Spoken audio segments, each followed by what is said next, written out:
ladies and gentlemen, please welcome Shane. If I could turn back time, I wouldn't get all that work done on my face. I wouldn't wear half those outfits.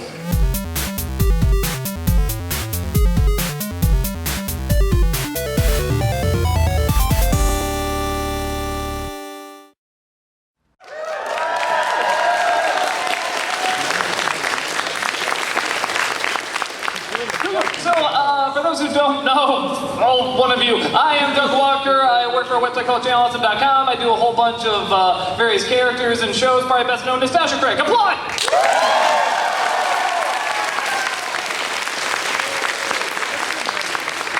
I always want to see someone who doesn't like me, put that in a blog, just like he tells his audience to applaud. That's how. And here, I'll just be Malcolm here. Hold on. Okay. I'm Malcolm Rey. I do many voices, including the devil. I need him for that. I can't do that good. But back to you, you handsome devil. Thank you, Malcolm. Okay, so this is pretty much just a straightforward the Q&A. A lot of these, they just want to launch right into it and ask questions and stuff like that. So I'm gonna. Is there anyone in charge of the panel that does layout or anything like that? Just making sure. Okay. If I'm right, there should be. Okay, so before anyone does anything, there was a couple things in the row here. There's a camera there. There's a tripod there. So be very careful when walking. We have an hour and a half to do this. We got plenty of time to get through questions, but we do have a microphone right there. We're gonna do very slowly, very calmly. You're Canadian, I don't have to tell you that. Go ahead and line up at the mic to ask a question. There was the last convention I was at. We said there, we go ahead and line up at the mic. You were just like, it was nuts. I should set up your chair when Malcolm does come home. And it's on.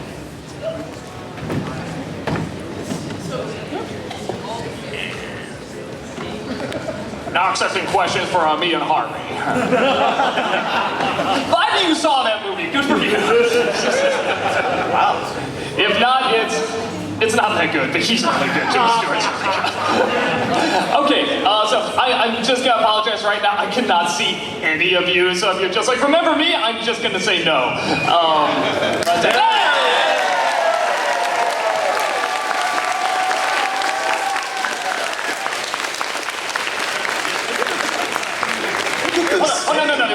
We're gonna do this right. Okay, so you go on stage. Oh, go on stage. Okay, I'm gonna be with this background. We have to do it right.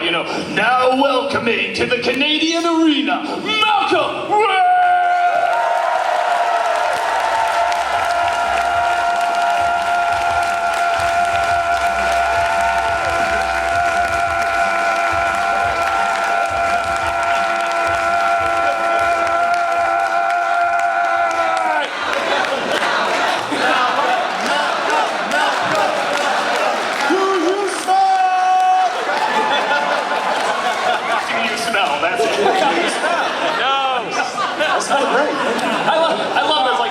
He shows up late and we give him the most epic intro.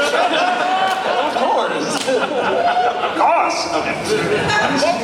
Yeah, this setup really is crazy. This is the most awesome set we've ever had for just a Q&A. I'm just saying it's the most intense inside the actor studio. What's your favorite word? Cool. So go ahead and introduce yourself. Who's your daddy? What does he do? Oh, yes. So I'm Malcolm Rey. I'm an actor and voice actor from SAG, and I've been working with Doug for 4 years now as an actor the Devil, Bill, Black Willy Wonka, Benny, and a whole list of other crazy characters that happen to be in the studio. Now let's give them just a taste of your incredible vocal talent. Let's hear just one line from Bill. Oh man. Center. Yeah. Okay, I think I got it.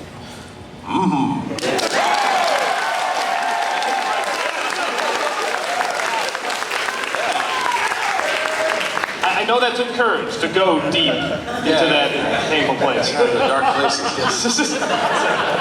Okay, so we're just gonna go ahead and start here, and yeah, I'm presuming there's a line there, so just go ahead and start whoever has the first question. Actually, there was a line. First of all, Doug, I just want to say it's awesome to have you back at this convention after a 4-year absence, and I congratulate you for coming back. Thank you.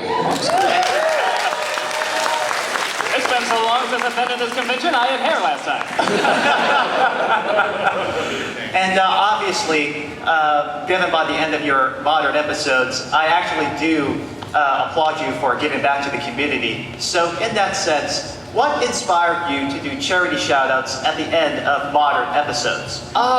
You know, there's a lot of eyes on me, you know, when I do a video and stuff like that, and I mean, like, there's always people that do, like, ads, and hey, brush your teeth with this toothbrush and stuff, and it's like, and we do that too. I mean, there's nothing wrong with it at all, but it's, you know, nobody ever says, hey, maybe give to these people, maybe even throw a little money this way or whatever, and even if it's like, I know not everyone stays till the end and stuff, but like, even just like a couple stay, I mean, here they average like 1,000 clicks, something like that, and it's like, I know compared to the grand scheme of the numbers we get, that's not much, but it's like, it's still 1,000 more clicks and people checking out a site that, you know, maybe they didn't even know existed. So, yeah, I mean, it just wants to be nice. That's really it. Thank you for staying that way. Thank you. Hi. Hello. Hello. Quick question. What is the one thing you want, like, rebooted in the new Batman? What's one thing I want rebooted in the new Batman? Yeah. I like to see, man, the Riddler would be pretty cool. No, I'd love to go really weird and do like Baby Doll or something like that. Just like one of the least known villains. Just like this tiny little woman walking around thinking she's like a 2-year-old. Just like, kill the Batman! And then Affleck like, I'm getting out of this series. Personally, Oh, what? personally, I would like to see the back credit card rebooted. A back credit card! Doug goes in with the punch! Oh! Mayhem! Mayhem! Oh! And he emerged victorious. And that's your one, Canada. Everybody gets one. I already almost threw out my voice just announcing his name, so yes, that's the one. What would we do without your lovely voice? Well, that's a question? You would all die. Thank you, next question. My question is for you, Doug. Since you brought the Nostalgia Critic back, you've been doing more and more recent reviews as opposed to films from the 80s and 90s, your old cutoff date. So I've always wanted to wonder, I guess, which would you prefer, easier or harder? Which one do you prefer doing from a more analytical or comedic aspect? Which would you prefer, like older or newer films? It's old versus new. The newer are definitely harder, but that's why I like them. It's more of a challenge, and I mean, if somebody told me, look, all they want is for you to just be in front of a white wall and talk and stuff, you know, I'd be like, okay, that's not a bad way to make a living, and it's pretty easy and stuff, but I mean, because I am with a company that allows complete freedom, pretty much. I mean, it's very few times I'm told no. It's one of those things where it's like, I like trying new things, I like seeing it, because it's video. And, you know, and vlogs are fine, we do vlogs, and a lot of people do them, they do them wonderfully. But, you know, if you have this avenue open up to you, why not try to take as much advantage of it as you can? Why not try to, you know, do a review of characters, do it with songs, do it with, you know, rhymes, do it with sketches, do it, you know, get your point across in different ways because you have the capacity, you have it open to you. So I really enjoy that, even though it is, you know, more difficult and takes more time. That's part of the fun too. It's always cool seeing what it amounts to. Awesome, thank you. Thank you. Oh, he doesn't get an applause. I see the last two. No, that's Katie applause. That's, oh, okay, at the most, cause I know what it's like when you're an audience member. It's just like, we're doing this again. But you're Canadian. I know you can do this. Do the polite applause. There you go. Yeah. That'd be nice. Okay, they do that after every question. All right, go ahead. I just wanted to ask, all of your reviews usually have like some sort of like sketch or like just like little like skits that you do in between or like at the start or the end.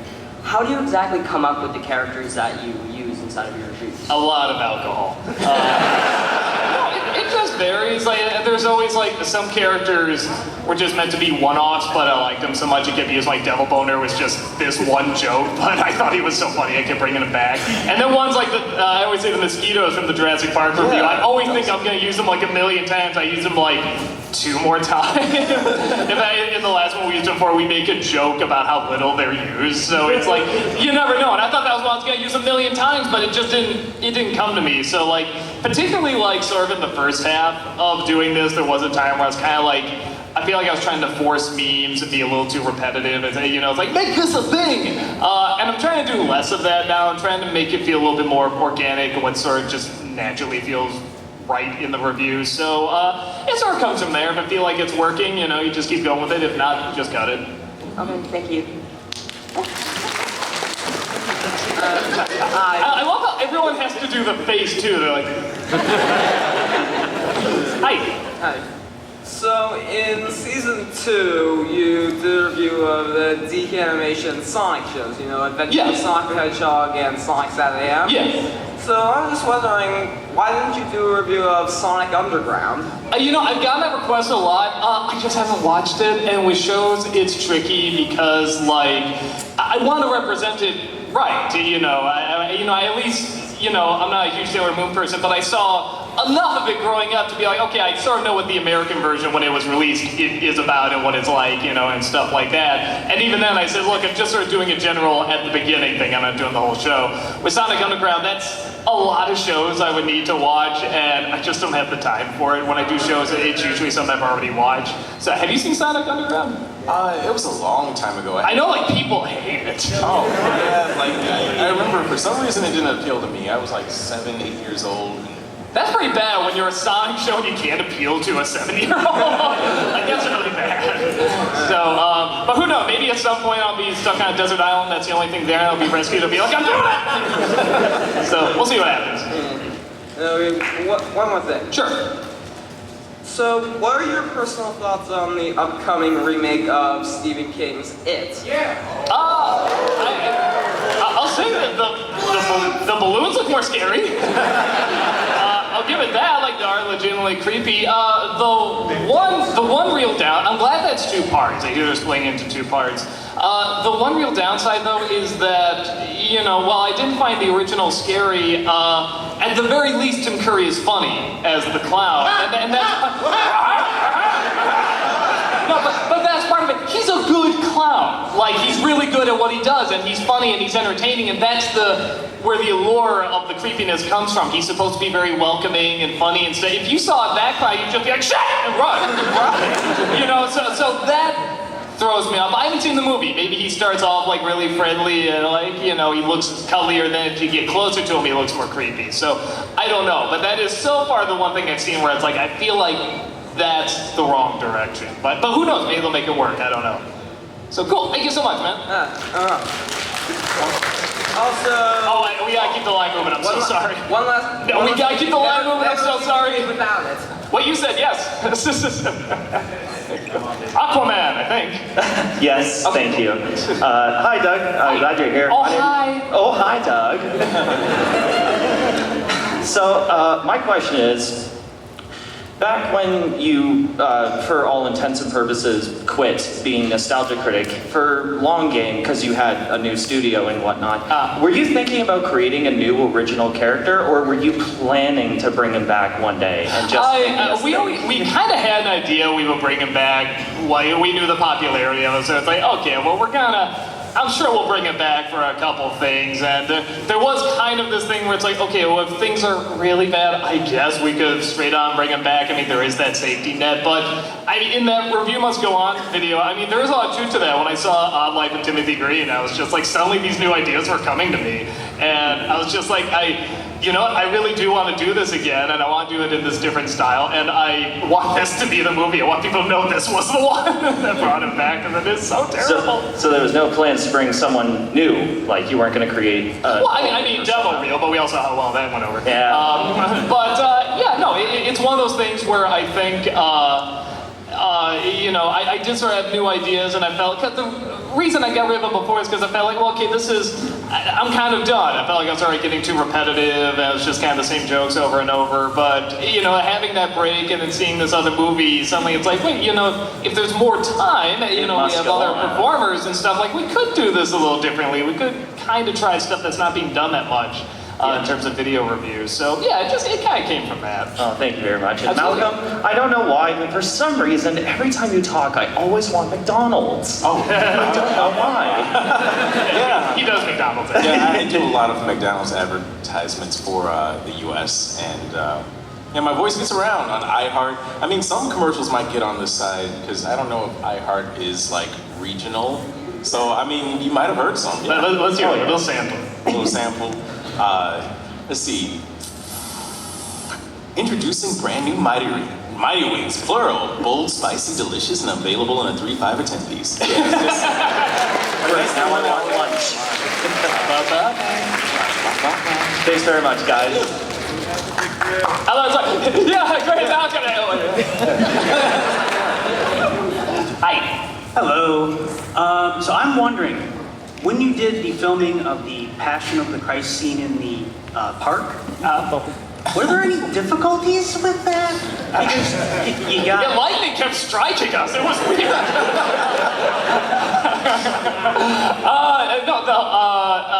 That's a park that Brad found. This is for Brad's our crossover review of Passion of the Christ, where we kill Santa Christ. And he bleeds maple syrup. You whip Santa Christ. Yeah, we whip him into shape, so to speak. Dressed as Mario This and is the Luigi. shape. And pretty much, I think the only difficulty we had was it was cold because it was in fall. But I think the only kind of funny thing is that there's one scene where it's like, you know, we're beating this guy, you know, Santa Christ, and he falls over. And I'm supposed to be like, ah! And this car drives by, and I'm just like, kill the guy. So it's like, it wasn't really difficult, even though it was funny. No, I mean, the great thing about Brad's videos especially is like, you kind of hope something will go wrong. Because you can just work it in if somebody did notice and like try to stop it. Like, we would just film it and we just stay in character. Oh, why won't you let them kill me? Don't you know who I am, or was? So, no, surprisingly it went pretty quick and easy. Because if I was walking through the park and I saw that, I would be like, did I just walk into the most niche porn? No, it's funny because when we were doing Suburban Night, and we filmed the whole day sort of in that big field, and people were kind of like noticing, some were sitting down, some were bringing like lawn chairs and stuff like that, and we didn't mind. I mean, we were just like, you know, people, you can stay there, just keep moving a little to the left here in the shot. Oh, sure, yeah. We had like, you know, 6 or 7 people just like sitting around just watching, like, yeah, okay, all right. They didn't ask what it was or anything, they're like, we're just gonna watch. So awesome, thank you so much. And one final thing, please don't abuse the audio equipment. Oh.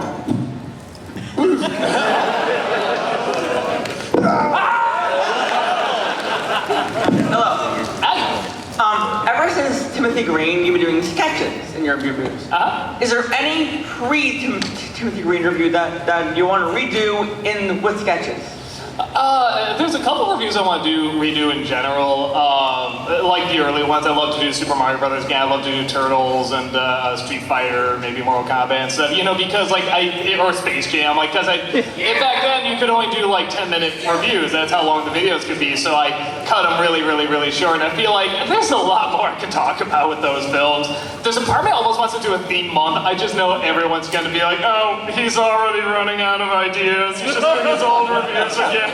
But it's like, no, I would love to do some of these and go in more detail. But I also have like 3 other theme months planned, so we'll see what happens. All right, thank you. Sure.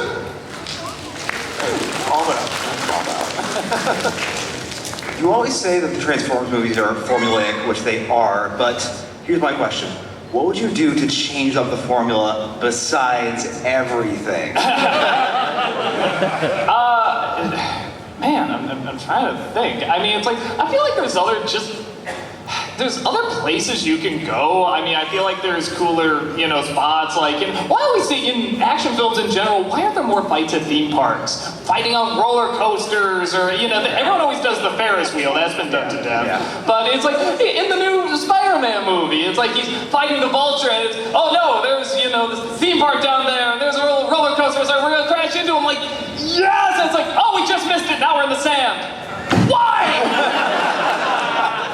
Thank God we avoided that. And it's like, come on, you have a guy that can stick to things and a guy that can fly. Oh, there's a roller coaster. Oh well, it's like, come on. So something like that, I feel like, and you have giant robots, and it's like with the first film that was so cool because it's like we never saw that. We never saw just these giant metal machines jumping buildings and throwing stuff and turning into planes while flying through the, you know, downtown and stuff. I mean, that was amazing. And then they do in the desert too, and that's cool. But then they just keep doing that. It's like, I don't know, go to different planets, go into space, go to an amusement park. I don't know. Like, have a fight on Big Ben. Try, you know, it's like try different, cooler ideas. I just, you know, you have like machines that can change into anything. I always thought, like, in the sequel, they're gonna have something like a battleship or something like that. And it's like abandoned, and like they go in, like they're trying to find what happened to the crew, and they're like, "This isn't a battleship," and the whole thing transforms. Like, that's amazing. I just thought of it right now. That took me 2 seconds. It's like, get talented people on this, and that would be amazing. Yeah. Also, for Malcolm, real quick, one more answer, please. Sure. What would you say is more important for a voice actor? Voice manipulatability or voice memorability? I would say, are you between those two? Yeah, between those two. Well, range is important, but just being able to adapt for the character is more of an acting strategy, because the acting aspect is the most important part of voice acting. Because a lot of people get caught up in like, am I, you know, making this voice? Am I doing the, you know, accent right? Am I, you know, making the character sound zany enough? You know? Yeah, or do I not sound like me? That's right. Yeah. Do I not sound like me? It's like, you know, that's important, but what's more important is like, are you getting the emotion across, you know, that sort of deal. So I'd say manipulating the voice is more important than necessarily the range. Thank you. Yeah, absolutely.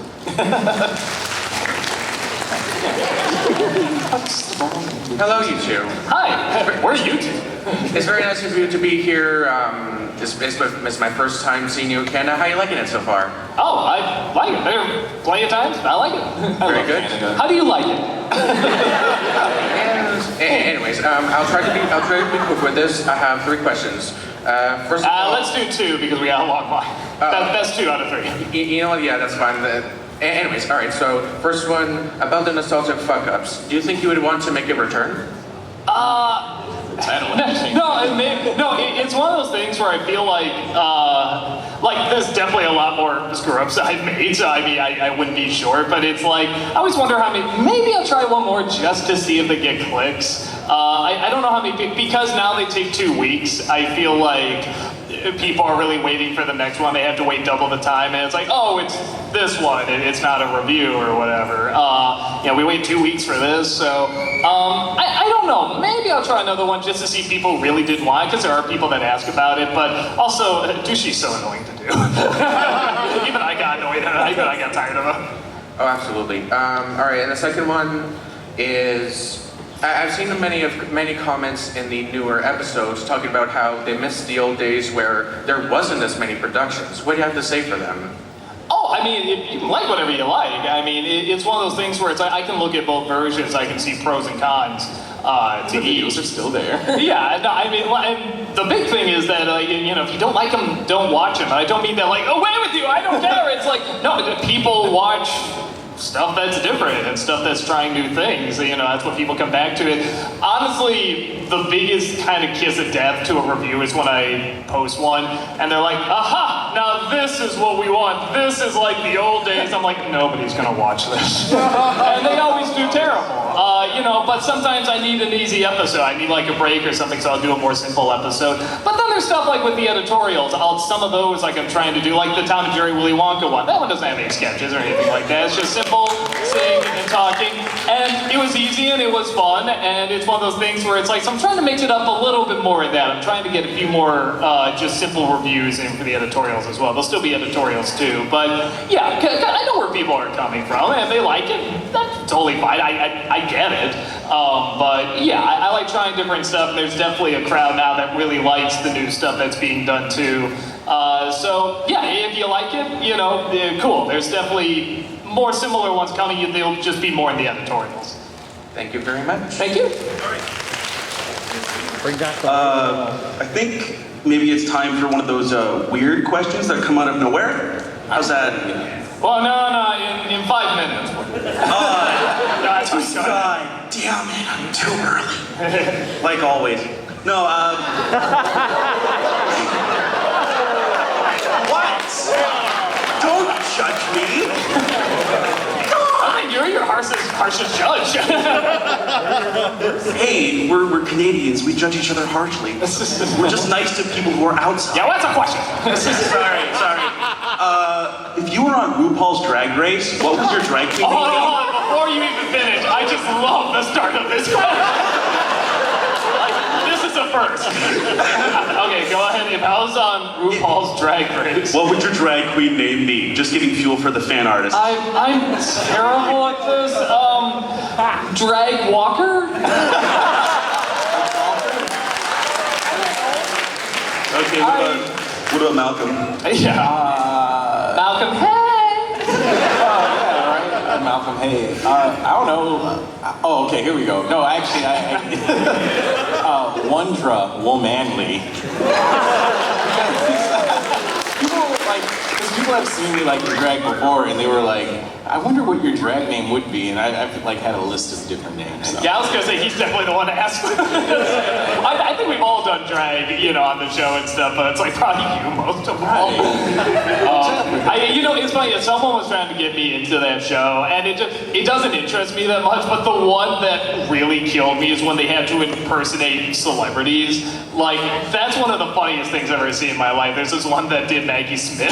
It's just the funniest thing ever. Like, just YouTube it, look it up. It's really funny. So thank you. Yeah, thanks.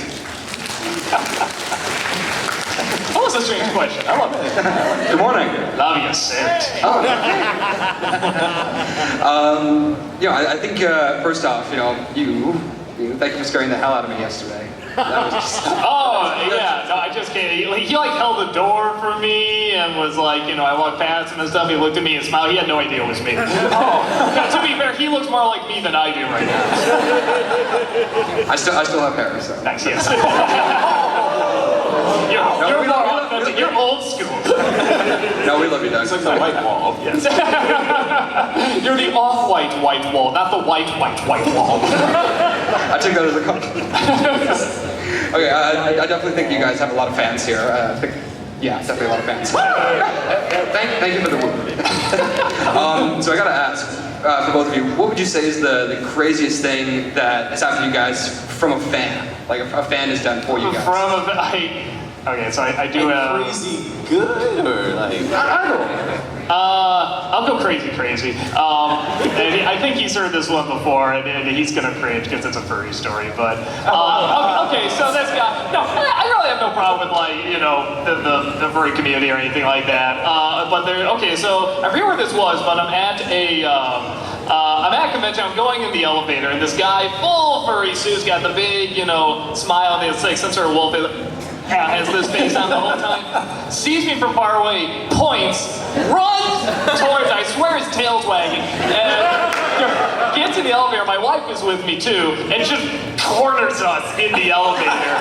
So she's just hiding behind me, and there's just this, he doesn't talk or anything, just looks at me, like this far away from my face. I just go, you enjoy God? And I'm like, oh God. I'm like, he's just looking at me, I'm like, see some good panels? I'm like, okay, so just how many floors? Okay, it's not too long. And he said, I'm sorry, I just got a break character. I'm a huge fan. I really love your work. And it's fine, It's like, oh, okay, cool and stuff. So we get off on the floor, and I have this thing. Some of you who have glasses might know you can sometimes see out of the side of them, like behind you. I get out, I start walking. He's following us. And my room is like right at the end of the hall. I got my wife with me and stuff like that. We're walking. He's just still following us. And we're almost there, and I'm about to turn around, and I'm about to say, please give me my privacy, or just leave! Heal! So I get there, I turn around, and he's gone. And I'm just, like a movie, I'm just like, okay, whatever. So I open up the door, we go inside. I actually have another panel in like 15 minutes, something like that. And she's gonna stay there, she's kind of tired. So we just talked a little bit, I sort of like change my clothes and stuff like that. And all right, I'll see you later, bye-bye. I open the door, there he is.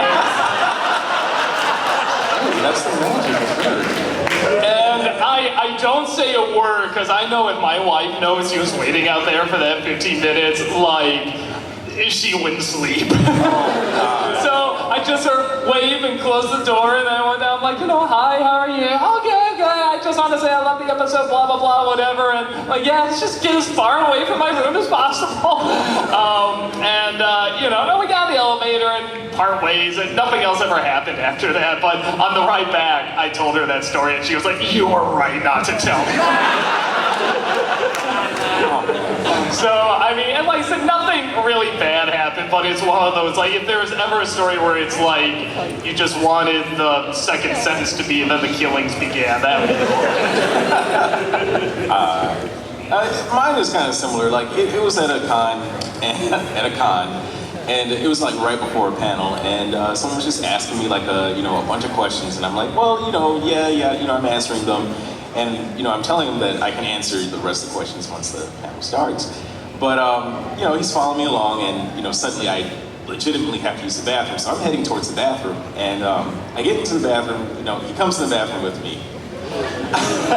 And so, like, I finally find, He closes the stall, his head is like up in the stall. So anyway! I go into the stall, and, finally that's where, the cutoff happens, like he goes away. And I come out and I'm washing my hands, and up walks behind me Tamara, and I'm like, Tamara, what are you doing here? And she's like, oh, is this the wrong bathroom? She opens the door, and it's the ladies' bathroom. The guy followed me into the women's bathroom. I didn't even go into it. That reminds me, by the way, because I think it's in the convention center, like, I was going to go to the bathroom, but there's something that says ladies' room, and it says gender-neutral bathroom, and I'm like, that's here. No, but I'm like, I'm not taking the gamble.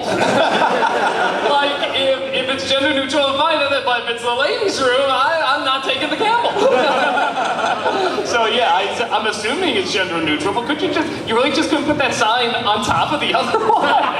It's like gender-neutral, but especially for ladies. This is gender-neutral, but it's more of a male one, has kind of a leaning and stuff, I don't know, so. That's really awesome, though. Yeah. Oh, you know what? Maybe one has urinals and one doesn't. Maybe that's it. Or one has more stalls. Maybe that's it. Yeah. Shit, that actually makes sense. Okay. Good question. Yeah, well, thanks for coming out, guys. Thank you. Hey, Doug, what's up? Hey, how are you? Sorcerer's a Deadpool Mickey. I'm Deadpool dressed up as Mickey Mouse. Okay. Yeah, thanks, man. I'm a huge fan. I love you, man, and you inspire me because I want to do movie reviews myself. Oh, cool. Go for it. I have two questions. First question: what ideas, what inspired you to do movie reviews and stuff like that? Just a bunch of that. I love Siskel and Ebert. I love Lewis Black. I still get this guy's name. I think it's like Frank Carlo or something like that. He was the movie critic on Daily Show, who was very, very funny. If you watch him, it's very similar to the old school Nostalgia Critics. But I also love like Daffy Duck and Basil Fawlty and Bill Murray. I just wanted something that just combined all those things. I was going through the nostalgic phase, where I wanted to see all this stuff again. So I'm like, yeah, this could be funny. Yeah, and my second question, okay, you're probably gonna rage here, but what are your thoughts on Disney's live-action remakes like Aladdin and Dumbo? And by the way, a Canadian is playing Aladdin, which is awesome, by the way. Like you're saying that to get me angry. By the way, a Canadian is playing Aladdin, which is awesome. Yeah. So what are your thoughts? It's hard to read your face. It's I mean, the only one I haven't seen it. The only one I heard was good is Pete's Dragon. I haven't liked any of the other ones. I mean, they range in bad, but I don't know if they can bring something really cool and unique to it. I mean, they're classic stories. I mean, it's not like, no, nobody can tell another Aladdin. It's like Aladdin goes back years and years. Yeah. Nobody can do another Cinderella. Like, you know, it's like, well, no, of course you can. But they're trying to remake their version of Cinderella and Beauty and the Beast. And that's weird. It's like, yeah, really have something. Go back to like the original story and do something like that. God, like Andy Serkis is doing a Jungle Book based more on the actual story, because the actual story is like intriguing. It's almost like a political drama, you know, but with animals, and but it's so good, and kids can follow it too, and I really love that story, and I want a movie version of that out there, and I feel like he can do it, so I'm excited for that. But like, yeah, the other one is just, oh, okay, this is like the original Jungle Book, just not as good.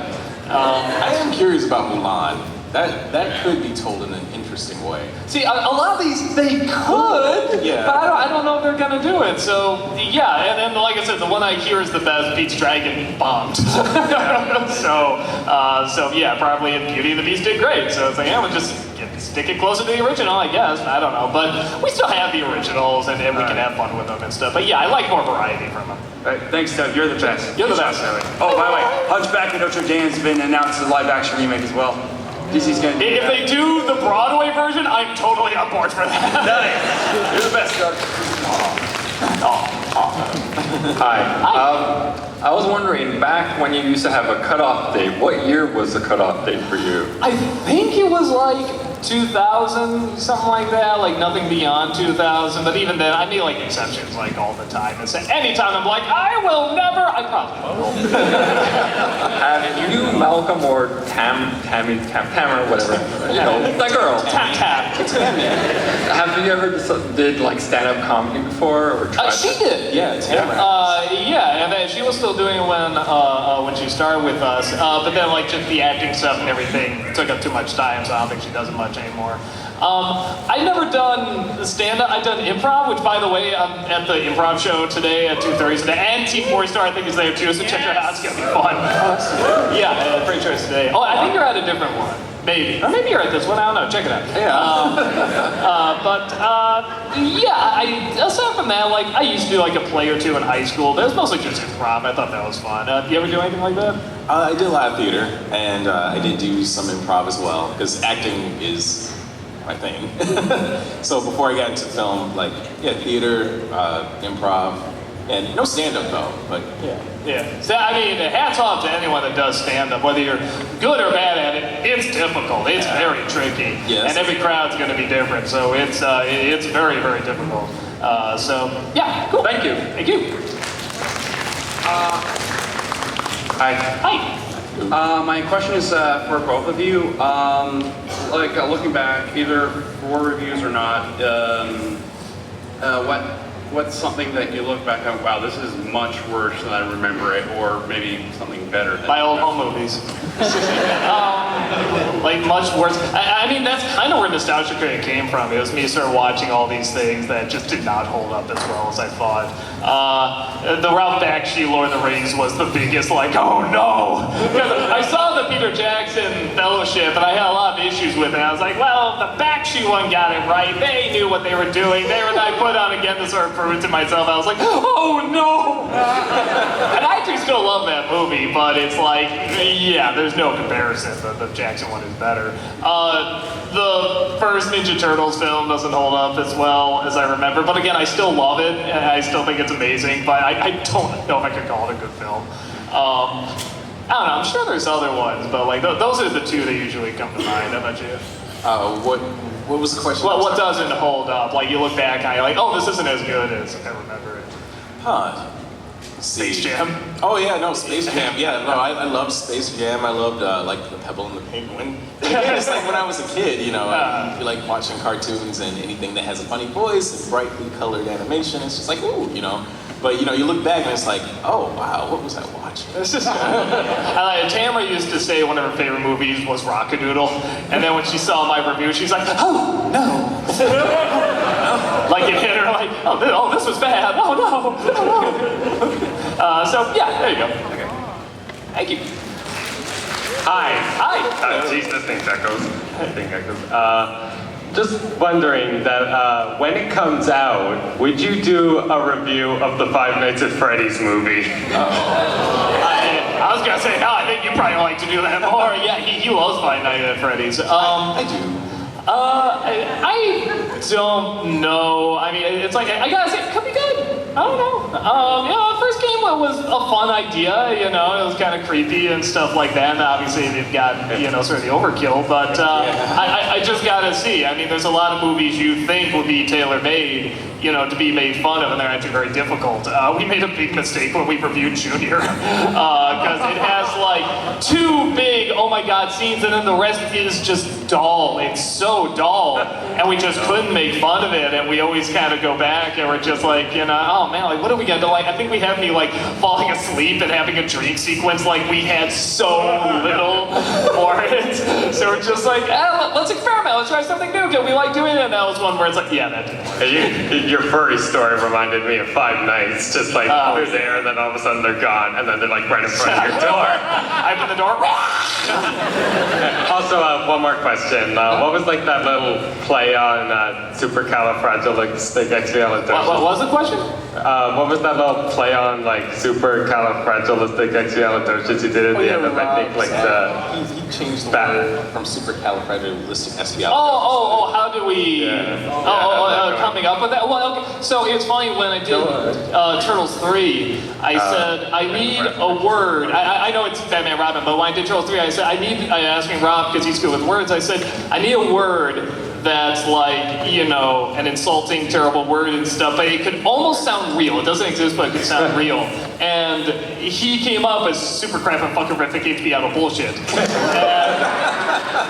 And I loved it. I said, that's great, but that's not what I'm looking for. I said, well, I'm going to file it away for something else. And then I came up with Horribifuckus. So I used that for that, but then I'm like, the next movie was Batman Robin. I'm like, hell, it's just a word. I'm going to turn this into a musical number.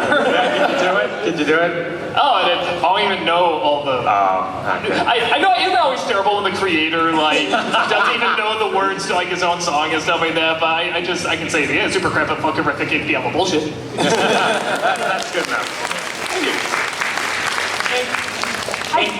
Yeah, so out of curiosity, since with the amount of DreamWorks films that have come out, ever since you did DreamWorks 4 years ago, have you had any plans to bring DreamWorks back and do some? Probably not, because they really like to throw strikes at us. Most of them we've gotten off, but there's still a couple they're just not letting go of. So we're kind of like, okay, we'll probably lay off those. But on top of that, it's just a time issue. And the Disney Decembers do better. And I like doing those. I like the DreamWorks series too. But the Disney Decembers are definitely what people are excited about. They look forward to every year and stuff. Among other projects and stuff that I'm trying to get going. So so probably not. I usually do a vlog on a new movie or whatever. I'm probably not going to do Emoji Movie. Having seen it last night, I can say, didn't miss much. I saw it last night because I hate myself. Well, that I like Sony Animation, but yeah, I have to. And if you were the DreamWorks Ray, you couldn't have to if you want. If you didn't, you don't have to. But I almost thought you could do since you did the direct-to-video Disney films, I almost thought if you could do the direct-to-video Prince of Egypt prequel, Joseph King of Dreams. Oh, God, yeah, that's old. I saw that. I remember being okay. I remember it's for a straight-to-video movie, it's okay, but it's you're already... It's weird, because Prince of Egypt was already kind of a unique project, and it's amazing it worked as well as it did. So now we're doing a direct-to-video version of a hard-to-do project. So it's okay, this is a little awkward, but what was I expecting? But no, I like the dream sequences were creative and stuff like that. So I thought it was okay. I haven't seen it in years, though, either. So, yeah, awesome. Check it out. It's at your local video store, if they still existed. And just one quick one for Malcolm. How often is it that you see the movies that Doug reviews? Do you watch them before he does it, or have most of the time you've seen them years before he's done them? It's 50-50. I mean, some of the stuff I have seen because I have older brothers that are roughly about Doug's age, so like I get the run off of like some of their nostalgia. But for the most part, I'm kind of like Tamara. There's a lot of stuff that I just haven't seen. Malcolm's never seen. Yeah, Malcolm never seen. But that's why like a lot of times like we'll do stuff together. Tamara and I we've got plans to do videos together. Tamara's never seen because like there's a lot I haven't seen actually. So yeah. Yeah. Hey, thanks. Thank you. Good morning. Hi. I was just curious, I mean, either one of you could answer this, but for any like new possible properties in TV shows or movies, since you do enjoy / hate some of the older ones with things like Yoda or Labyrinth or Garbage Pail Kids, is there any newer stuff that you would consider liking to see with puppetry rather than CGI? See with what, I'm sorry? Anything, like any new movies or TV shows you'd rather see puppetry involved rather than a CGI? Puppetry! Oh, a lot. And even with, I guess not last Star Wars movie, the Force Awakens. What a wonderful mix of both puppetry and CG. I'm not against CG, I'm just against it for, using it for everything. CG is a wonderful tool to create wonderful things, in animation and some things where it looks like it's there, and stuff like that. But it's just for everything. You go to conventions and you see like characters that were CG'd in movies, people walking around, and it looks like the real thing. And it's like, okay, this is some kid, put this together in their basement or whatever. It's like, why can't these multi-million-dollar movies make these and have them work and look cool and stuff like that?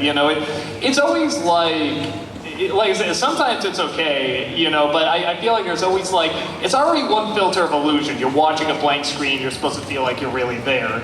And then, you have another illusion that there's a puppet that is not alive, but you're trying to make it look like it's alive. Now you add another filter that it's not really there and is trying to convince you it's really there. See, it's like that one extra hurdle that can be jumped, but it's always much trickier. But it's also cheaper. And you can get done faster and stuff like that. So I understand it, but yeah, I like more variety, pretty much. Thank you very much. But in terms of movies, I'm sorry, that was the original question. I'm trying to think, I'm trying to think like special effects movies and stuff. Like if we got a live version of Adventure Time or something. Which one? If we got a live version of Adventure Time. Even I don't know, definitely the backgrounds would be CGI on that. I'd love to see a lot of the creatures, really there and stuff like that. And some of them are looking pretty good. Jungle Book, a lot of those animals did look like they were really dead. I didn't know it was all shot inside. That's really impressive. Yeah, that was impressive. I don't know. I saw a little bit of Pete's Dragon, and just as soon as you see that CG thing, it's like, okay, not there. Or even, everyone's excited about this Ready Player One, but I'm just looking at it, I'm like, well, all of that's not there. And it's like, okay, that's Freddy Krueger, that's the Iron Giant and stuff, but it's not there. Game of Thrones, they have a giant in this show, and he really looks like he's there. You wanna know why? Because he is. They shot a guy, and they just slowed him down a bit, use CG to blend him in a little bit more, but he's really there. And it's like they didn't have to go BFG on it and be like, no, all the giants are CG and motion capture. It's like, you don't have to. Just use the real thing. It's just an extra hurdle to jump over, so. Yeah, there you go, BFG. I didn't even see it, but I'm like, no, they should really do it. Get real giants. Yeah. Hashtag get real giants. Thank you. Hi, Doug. I've been one of your fans since 2007, possibly one of your earliest fans, and seeing you, I'm still trying to get used to the sight of seeing you bald. Would you say there are any risks and benefits that you had going into it, and would you say you keep this going forward with your reviews? Oh, if I wasn't planning to keep this, it'd be much more of it would be grown out by now. I don't miss it at all. Because my hair was already disappearing, it was already getting thinner, I hated styling it. It's like, I'm kind of like a chick that way. I'm like, I have good hair days and bad hair days, and stuff. And a lot of people, oh, you're wearing a hat because you don't like going bald. And I'm just like, no, I really don't care. It's when it's flat and it's just sort of hanging and it looks ugly and bad. And I'm just like, and I just love getting up now. What am I going to do with it? Not a damn thing. like once a week, twice if I'm filming more and stuff, but it's like once a week I'll shave the head and that's it. Showers go faster, time the bathroom goes faster. I don't have to look in the mirror and be like, oh, does it look okay or whatever, because I had so little of it. So it's one of the things, so styling it was really, really tricky. So yeah, it's amazing how much I love it, honestly. So no regrets whatsoever. Oh, okay. All right, then that's good, man. Sure. He's like, no, it's not the answer I expected, because he clearly looks awful, right? He looks awful. How many questions again? 2. Would you ever play a game based on nostalgic property, or I do. Sometimes I do a Let's Play, much to my regret. Yeah, they know. Sports Nightmare, yes, we know. What's a movie you reviewed that you always wanted to? Oh, yeah, cut out there. Say again.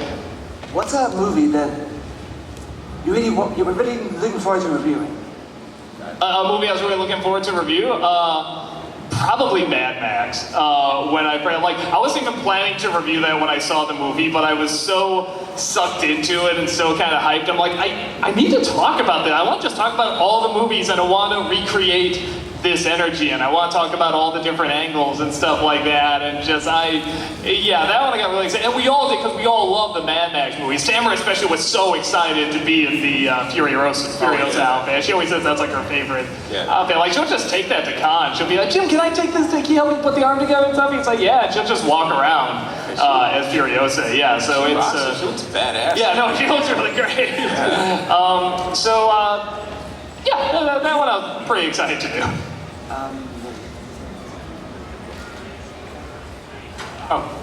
What?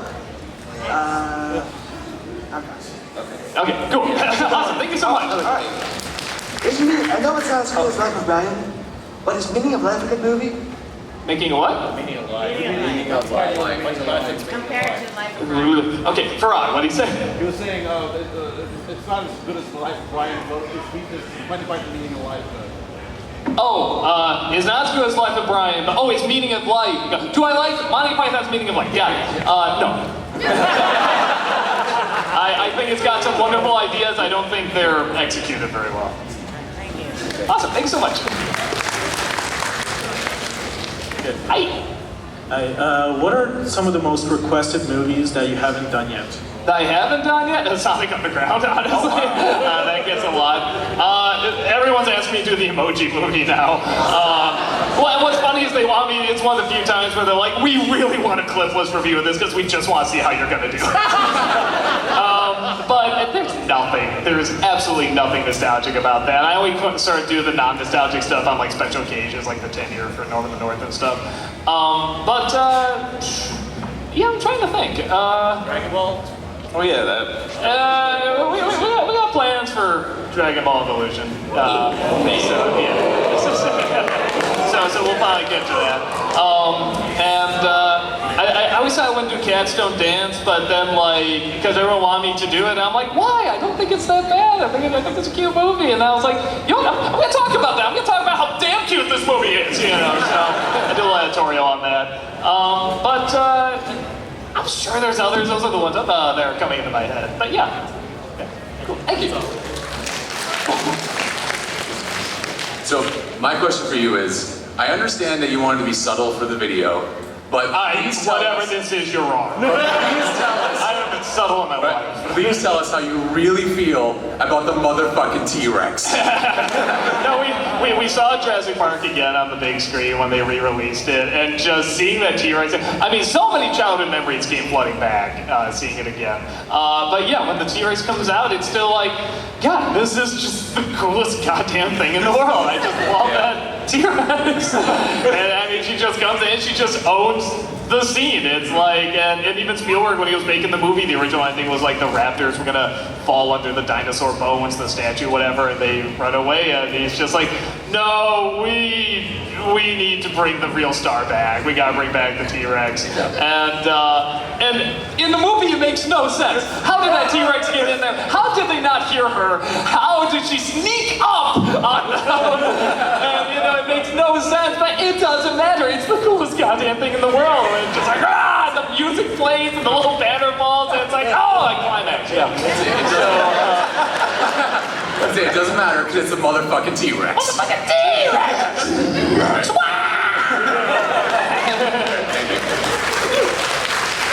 Hello. Hi. I only have two things to say. I've been watching this since you first started, and I absolutely love you. Oh, she loves you. Yeah, I love you no too. Malcolm love? No Malcolm I love you too. I love you get it too. too. Like Willy Wonka. I just have one thing.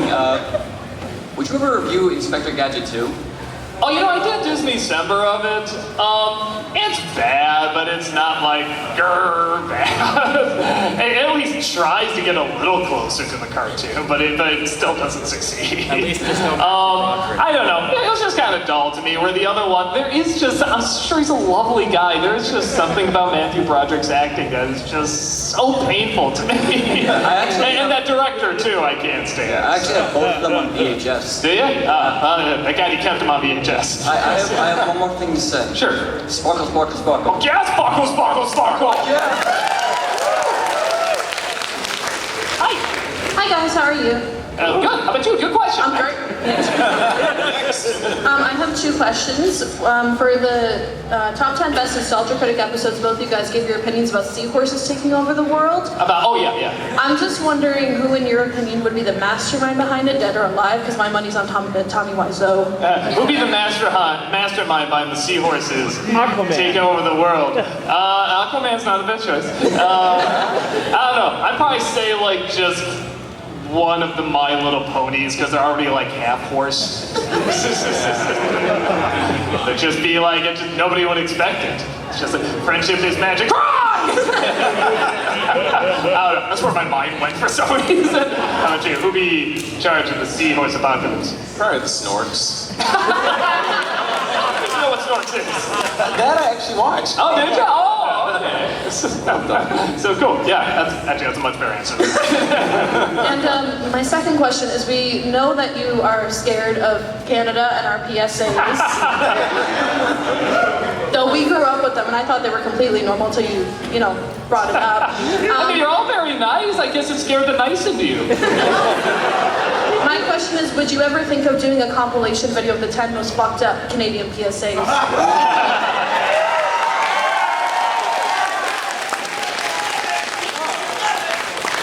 I think you have to now. I mean, the only thing is that, like, how many of those specials have I done? Hold on. There's about 4 or 5 Canadian PSAs I think I've done and stuff, so it's already half the list. Because, of course, those have to be on there. But no, people are constantly sending me, like, Canadian PSAs and stuff like that like, just scarred them for life.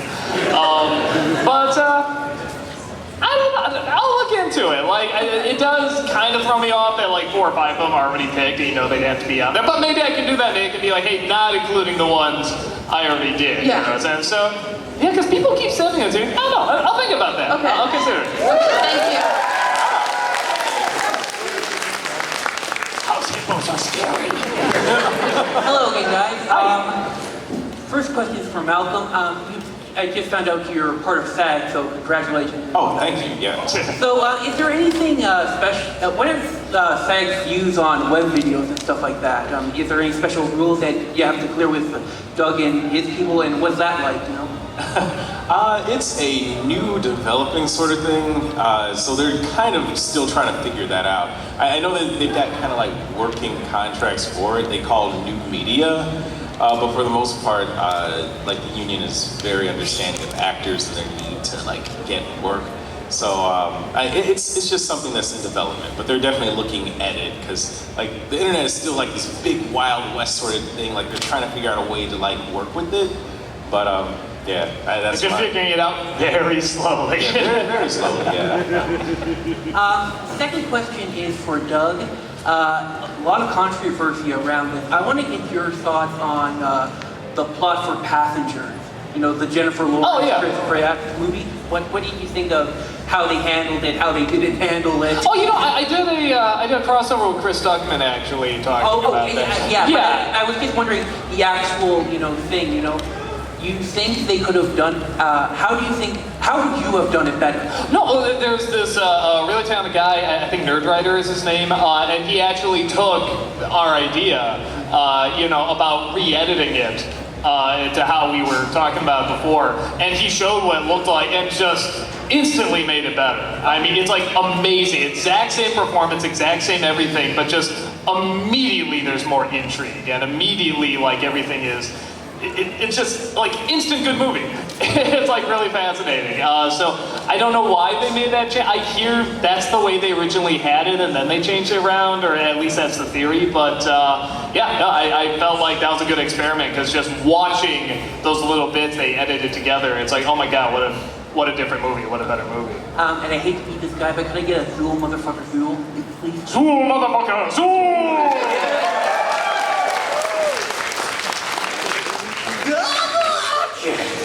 Yes, what you say? I have traveled far and wide. Okay, we're gonna need the Cliff Note version of this. Okay, I waited patiently to get to this point because I want to ask you a question. Go ahead. Do you know that vernacular? I'm sorry, one second. Oh, you're okay. Do you know that vernacular is a thing? That what is a thing? Vernacular. I'll say no. Okay, I was kind of like after more top reaction. You like you. Oh, you want like a you want like that? you would be all like probably you would be all like I didn't get the script. What? So I'm pretty sure this is live. So Thank you. I'm just gonna do. I was kind of expecting you to be all like, the hell is a vernacular? It's just what is. All right. The hell is a vernacular? Vernacular. B. U. N-N-I-C. And everyone's already giving away the punchline, apparently. Vernacular. So it's a vampire movie, I'm hearing? Actually, it's a book that had like two animated adaptations. Is it like a bunny vampire? Hey, go me! No, I have not seen it. And there's two of them? Yeah, there's two animated adaptations. One was like. Well, I mean, nothing beats the book. One was in like 1980. Okay, that already explains. 5 or 2. And the other one is most recent. It actually came out last year. It's being like done by like Warner Brothers. Okay. No, I'll check them out. I never heard of them. I'm intrigued. Yeah, maybe I'll check it out, man. Awesome. One more question. Oh, I gotta keep the line moving. I'm so sorry. Okay, I'm just gonna make this quick. Do you have any intentions of doing Scott Pilgrim versus the World? With or with?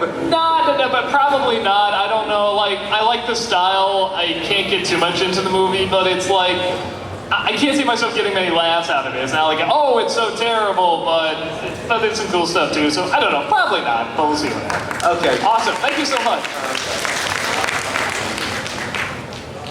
Hi there. I don't know how to follow that. All right, I got. Have you seen Bun Frankenstein? What is that? Oh, okay. I have a question for each of you. First, Malcolm. Yes. Welcome. I think it's the first time we've met. I've been looking through the video catalog, just watching some old episodes and all that, and then I came across a character named Bill. Yeah. Where did this thing originate? I'm trying to find out. Everyone knows Bill. I don't. Please, Bill.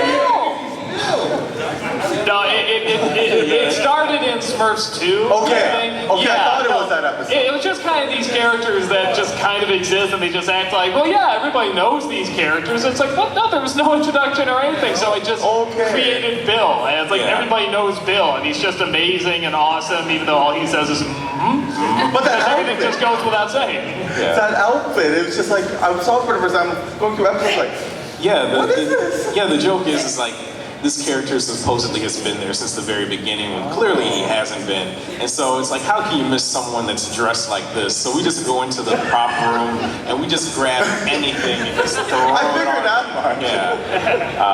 From the hat to the glasses to the finger puppet. Yeah, the finger puppet. Yeah, he's just an amalgamation of Wait, we always had a theory that maybe Bill is the finger puppet. It's like a vehicle for the puppet. It's like a symbiotic relationship. That's great. And for Doug, one of my favorite things you've been doing lately is, of course, the editorials. And so they're not quite reviews, they're just comedy on different things. I remember one of my favorites is the Saturday morning cartoons one you did for the Disney afternoons. Oh, yeah. Have you ever considered, because I've seen in comments people wanting you to do some of the other cartoons of that same era, because that seems to be such a fondly remembered era. Like, for example, Fox had a lot of cartoons from the X-Men. Oh, I've done so many of the Fox cartoons. Or other channels that have done that during that era, what other cartoons they had. Because it was a really good retrospect when you did it. But at that time there weren't that many. It was kind of just like, I mean, there was Nickelodeon, but they didn't really have like, with the exception of Snick, which we did talk about, they didn't really have like a section or anything. There's Disney Afternoon, then there was Fox Kids, and Toonami came around kind of after I sort of stopped watching that stuff. Like I check out once or twice or something, and I know Toonami's a big deal for a lot of people. So it's like, if I'm gonna talk about that, I want really properly represented, and I don't think I'm the person to do that. Yeah, I was always curious with that period because for us up here, we only got smidges of certain shows, and we had YTV, which had things like The Reboot and Beast Wars and what other people would recognize.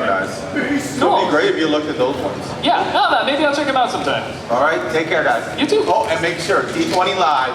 Yes. Tonight, D20 Live. We're gonna be 9 p.m. in the ballroom. Cool. See you then, man. Hey, Malcolm, Doug, pleasure to finally meet you guys. Nice to meet you. Thank you. I was wondering, for Doug, we ever do reviews, I've been requesting this for years, of Caddyshack 2. Oh yeah, that's right.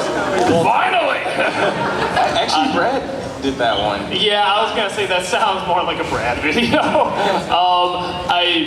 I don't think it's for my crowd. Actually, I've never seen it. I like the first one. I just assume the second one sucks. It's Dan Aykroyd's worst performance ever. Oh, okay. I might check it out just to check it out for fun. Also, will you do a clipless review of It? Yeah. Awesome. And this one's for Malcolm. Do you ever get annoyed having to dress up as Bill because it's such a short clip of him? I love Bill.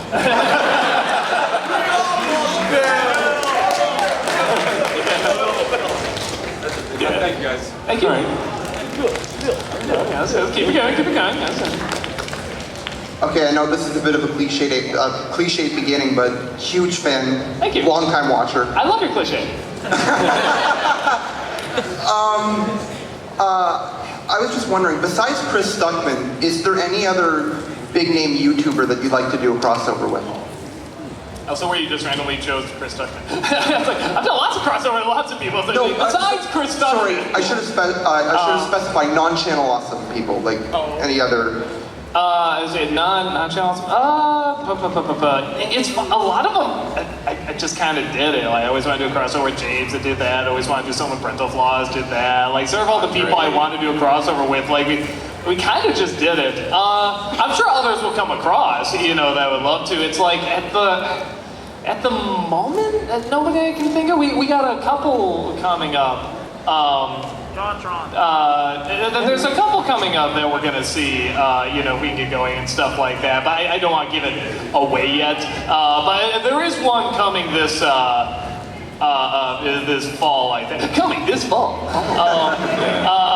One is Channel Awesome and one is not. It's kind of like a three-way crossover. So so there will be another one, but I don't want to give it away yet. So yeah, keep an eye out for that. Oh, okay. Second question. How is Rob taking the news that Mamma Mia 2 has been officially announced? He's still in a coma. Yeah, I mean, he would be here, but he just got the news. We're as horrified as everybody. Thank you. Thank you. I thought you couldn't see me. I can see the hat. The hat stands out. I got a book. Oh, yeah, look at that book. So, 2 questions. Second one will be a short one. After the Passion review, I haven't seen Santa Christ in another video since. Is he gone? No, he's been in a couple. He was in the Christmas with the Cranks review. He was in, I want to say, the I'll Be Home for Christmas, I think he was. Yeah, he was in that very briefly. Yeah, so he's around. We even reference it, just like, you know, I think he's just like Dirk. So yeah, no, he's still around. He's even in the intro. He's in Jesus Bro. Yeah, he's in Jesus Bro. No, that actually is Jesus, remember? So, who do you think would win a death battle? Benny the Assassin or Devil Boner? Well, no, they would both call it a draw to watch Cinderella. Yeah. Or Ever After. Yeah, sorry, Ever After. Ever After. You think Screw Attack will ever do something with that? Go ahead. By all means. Thank you. Sure. Hi. Hi. First of all, congratulations on 10 years of the Nostalgia Critic. Yeah.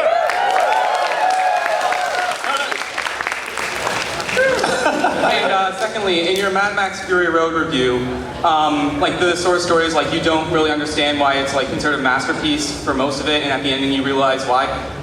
Is that like you came to that realization during the script, or did you always think how great?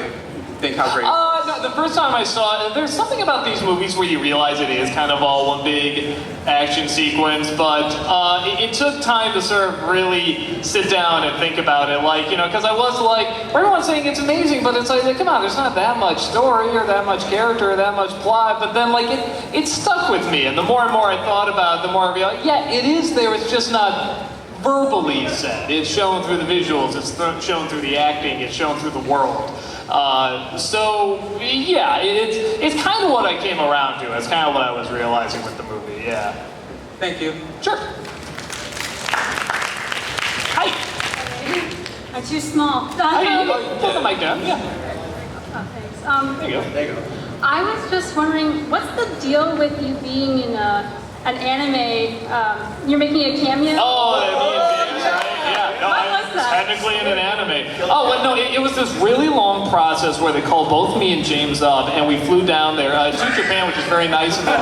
And they, got us in a recording booth, and we did the pose. They wrote they wrote the script. We had to learn Japanese for it, and only I had the line, but they still had to learn Japanese anyway. And I said the line. It took hours and hours to get it right. No, they just did it. Yeah, they just did it. It was random. We have no idea. Nobody knew. We just always like, you're in an anime. Like, what? We did recreate that pose though, like a couple years ago. I was hanging out with them. I'm like, let's just see if we can create this shot. So we're just like, You also did that pose with Angry Video Game Nerd? Yeah, if you look, I'm sure if you type in like Nostalgia Critic anime, like Angry Video Game Nerd, and just pose or something like that, you'll see it. There's a side by side I put there on Facebook of just, I'm going, ooh, like that, and he's going, ooh, it's like the attack pose. Oh, that's hilarious. Yeah. Okay, thanks. Thank you. See, now I'm too tall. Good God. So, just going back to the Canadian PSAs, I was half expecting a joke with the Canadian House Hippo commercial. Something like, along the lines of, you lying son of a bitch, you motherfuckers, come on! Wow, someone's really passionate about the House Hippos. It seems so real, but I was honestly, it was just with all the Canadian PSAs, and everyone asked me to do House Hippos for so long, particularly whenever I came here. They're always like, do the House Hippos. So yeah, it's one of those where it's like, okay, well, this will be a nice way to sort of bring the scary Canadian PSAs to an end, because it's like, I know you guys love seeing me talk about them and stuff, but it's like, there's only so long the joke can go. So I thought that was a good way to end it, and now I'm just gonna act terrified of British PSAs, I guess. Also, really quickly, I came in a little late, so I apologize if this is a repeat question, but have you seen the Disaster Artist trailer, and what do you think of it? Yeah, the dude, Greg Sestero, the guy who wrote the book, and plays Mark, who it's based on, he's been giving me updates on the whole thing. He was even telling me before the paperwork was signed, he's like, yeah, I think we're going to turn this into a movie. I assume you're going to go see it too, right? Yes. No, No. Worst movie movie ever, even worse than The Room.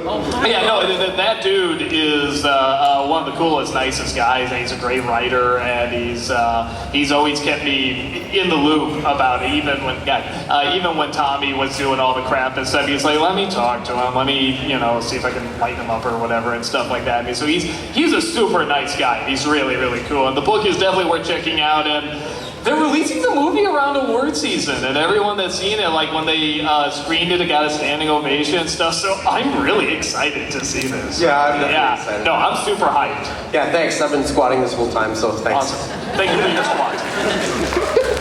Thanks for squat. Hello. Hi. I have one question for Doug. Are you going to do any mini reviews like you did with Cats Don't Dance? Yeah, that's what I'm trying to do. I'm trying to, with the editor, I'll still do editorials, but I kind of like there's a couple that I'm like, this would be kind of fun to talk about. Somehow I got a copy of the G.I. Joe movie. I'm like, this would be fun, but I don't think it'd be deserving a huge review, like the ones that take 2 weeks. So I'm like, yeah, maybe I'll throw in a few more of these. Someone gave me the Ewok movies, which I remember growing up and stuff, and I was like, I feel like these would be fun to talk about, and I don't think they'll get as many views, but it's I just want to talk about it. I think it'd be fun. So yeah, I kind of want to do sort of those more old school reviews sometimes for the editorial. So yeah. Okay, thank you. Thank you. Hi. Critic. I have traversed the far-off lands of Canada, and I have spent eternity in the line of questioning to ask you this question. Okay. Neil Breen movies. Are you going to do them? Have you heard of them? What are they? Neil Breen. He's you know The Room? Yeah. Yes. His movies are kind of like The Room, but they're as hilariously bad. No. Search up Fateful Findings. You can see a YMS video on it. It's hilarious. You need to watch it. I'll check him out. What's his name again? Neil Breen. Neil. And I'll remember Faithful Findings. Thank you. Thank you. Have a nice day. You too. Love your hat. Thank you. Hi, big fan. Been watching for about 10 years since I was 10, whatever. So that makes you 40. So I maybe have a boring question. I am a theater major, and I've been doing some stuff actually with doing music videos and doing some stuff with video production. Can you talk about the process that it takes when you create a script and are planning to make one of your reviews? Well, it's very different than making a professional music video. Oh, it was not professional. Okay, but we do ours pretty fast. That's why they always kind of look cheap, but that's part of the fun. But we have 2 weeks to watch the movie, write the script, film it, edit it, put in effects. So it's a crunch. It just depends. Sometimes you want to really sit down and think hard about, how do we make this as best you can, and other times it's just very instinctual, where it's just oh, this pops in my head, do that, it takes 2 seconds. Bill took no time to think of. And that's one of the longest running jokes we have, where other stuff took a lot of time and maybe it'll go nowhere, or vice versa. Maybe something that took no time, is given no time as well, and then other stuff that took a really long time to think out, are big hits. So it just varies, you're never gonna know, and everyone has a different process. So you just do whatever's best for you. Okay, thank you. Thank you. Of course. Hello, Doug. Hello, Ray. It's nice to meet you in person. Indeed. 2 questions. What has been the most difficult review, past, present, or currently being scripted that you have ever done? Be that acting out your little skits or the scripting of the movie? Man, toughest one. I feel like the shooting days. No, you know what? When we filmed, it's not even the toughest shoot or anything, but when we filmed Wonder Woman, it was so warm that day, and we had to have the air conditioning off, and it's it wasn't even the high that we heard was going to be the hottest, and it wasn't, but it was one of those things where it's it just kind of drained me a lot. Yeah. There's something about that shoot particularly, all the other ones that, go longer and require more energy, you start hyping up for it, you're ready for it and everything, and something about this one just I was shooting it, but I did not have much energy to it. I'm okay, let's try that. Good, next. I mean, it was definitely like, I'm just like I did it and it's fun and I liked it, but I'm like, I was tired throughout that whole review. Yeah, Were you like the same way? Yeah, same way. I don't know. Maybe it was just that day. Yeah, I think it was just the heat sort of like compressing, you know, in that studio and everything. It was just sort of wearing you down. And the outfits that we had to wear. Yeah. Yeah, it was hot. And then the second question. I know that you started the "Where's the fair use" hashtag, and I applaud you for bringing more attention to that stuff. And I think everybody here is like to think that that's something important that we can all be aware of. But I don't know if you've ever heard of Jim Sterling on YouTube. Oh yeah. Yeah. So he got sued for $10 million by digital homicide. Yeah. Wow. I'm fairly certain that that nobody's ever gone that far on you to try to sue you for something. Not yet, though. Again, I'm sure Wasso is still watching. And I know that Tommy Wiseau has been pretty bad about it. Yeah. But has there been anybody who's continuously hounded you, be it Warner Brothers, Disney, or anybody who's continuously honestly, since we did the Where's the Fair Use, a lot of them have backed off. Like, we still get claims and stuff, but when we fight them, they're usually dropped much faster. And I think because we did draw that attention to it, you know, that helped. But yeah, there's still a couple. I don't want to name them, but there are still a couple that just will not let go. And they're usually sort of the smaller companies, you know, like the big studios, for the most part, are, you know, being a little more relaxed on us. But yeah, like any kind of smaller company, or some of these movies are belong to like 20 different copyright holders and stuff like that. All it takes is one of them to be like, hey, and so, or you gotta file several of them for like one movie, you know, even because a bunch of different people hold the copyright. So it varies. It just varies. Thank you for your time. Thank you. Hi. This is Braden. Hi. He's 2 and I'm raising him right. He actually uses my husband's old phone to go on YouTube when he's being extremely irritable. So, and he actually most often of the time is either watching Angry Video Game Nerd or Nostalgia Critic. Oh, get his vocab going early. And I actually made him a doll of both, so he actually has a doll of you on his phone. Oh, so cool! So, my question is, could you say hi, Braden? What's the name again? Braden. Raven? Hi, Raven. Braden. Raven, hi! Raven with a B. Raven, what? Okay, spell it. Braedyn. Hi, Braden.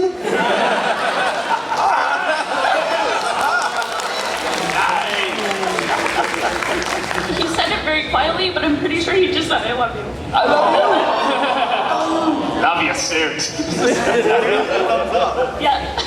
He wants to get on the mic. This is my show now. Thank you. Thank you. Hi.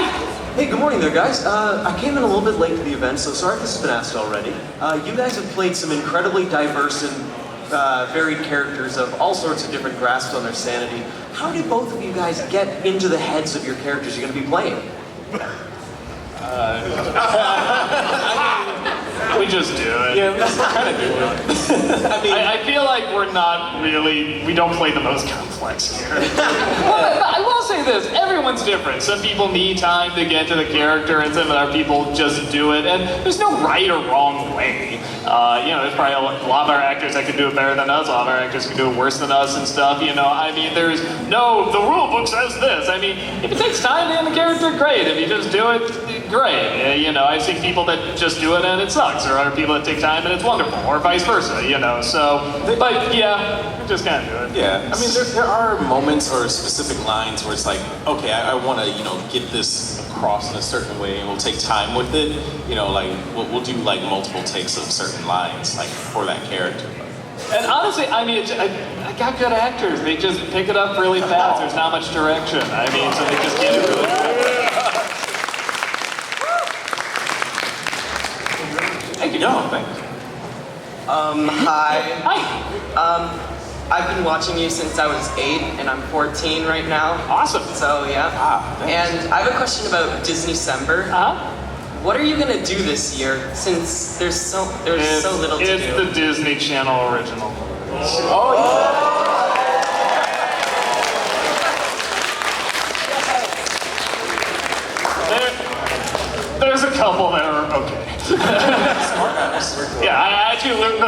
house.